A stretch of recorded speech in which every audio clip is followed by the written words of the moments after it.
Обичах да чета, да рисувам, да пиша, но училището не беше това, което си представях.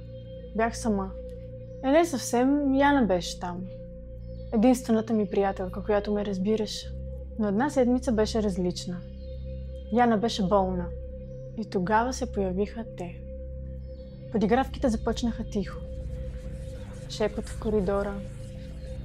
Усмивки, които казваха повече от думи. Вярвах, че ще се справя. Просто не трябва да обръщам внимание. Нали така учат възрастните? Дойде понеделник и тя се върна. Нетърпение я чаках, имах доста да й разказвам. Но беше станало нещо. Яна беше различна.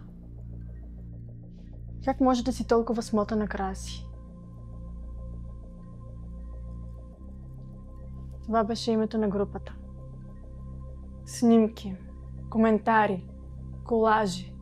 Стотици хора ме осъждаха за неща, които дори не осъзнавах, че правя. Затворих се вкъщи и започнах да скролвам снимките и коментарите. Пак и пак и пак. Чувствах се напълно безпомощна.